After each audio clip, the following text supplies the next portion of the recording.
And how did you manage with the visa? Because now there is this Brexit situation, and I know that for British company, it's very expensive to get workers that come from abroad.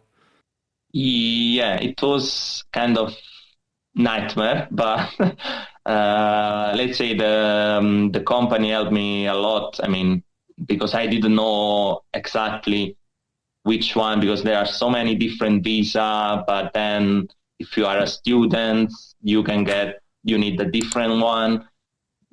So it was a bit of a long process.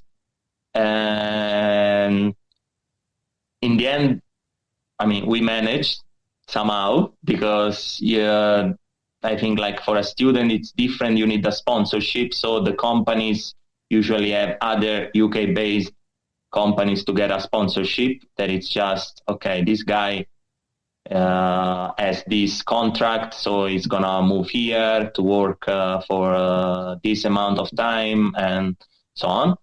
But then you need to, after you got this sponsorship, this certificate, you need to apply yourself on UK government website and go through all the many questions. Where have you been traveling the last 10 years? How many times have you already been in the UK?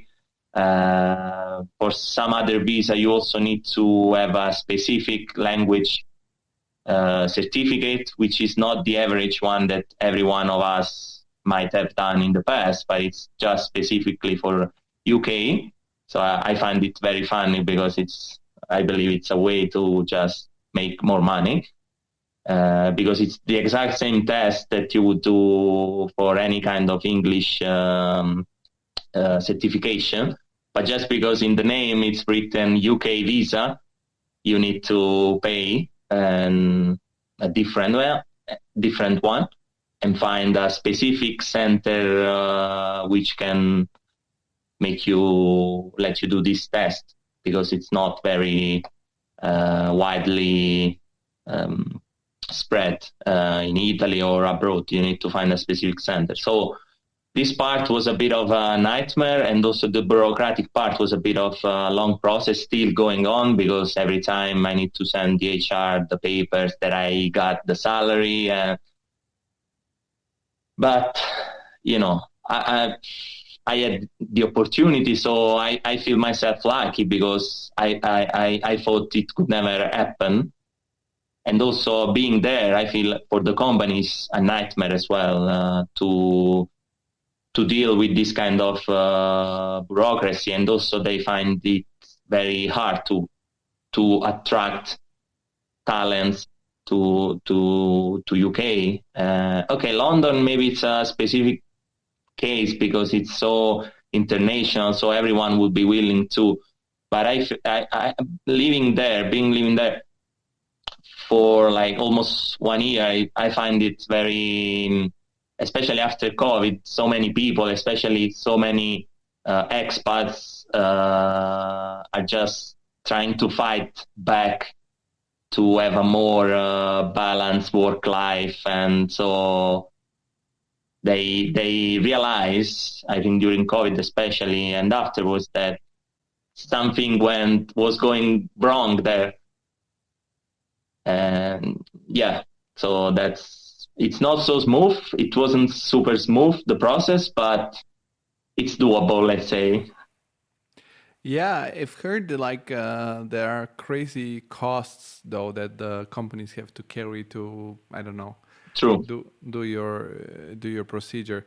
I was in London right after they announced after the referendum, when the Brexit was voted, and I was back. That was 2017, I think.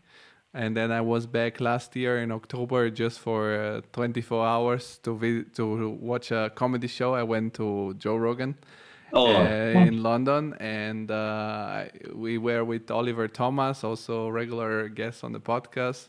And it was way less international than it was in 2017. It was way more British people around the city, but also the city wasn't that let's say curated anymore. It was dirtier. I felt it was different. I don't know. I don't know if this is Brexit or just COVID and the economical crisis. But I think it was, to me personally, it felt very different because the first time when we were around, I was longer there for a week and we couldn't barely find anyone to ask directions that would have the British accent speaking English, you know.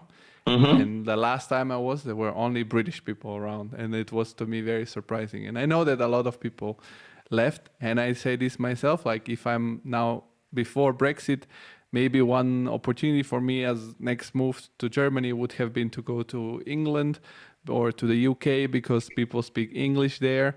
And they have a different spirit. I still very much like the British humor, the British culture.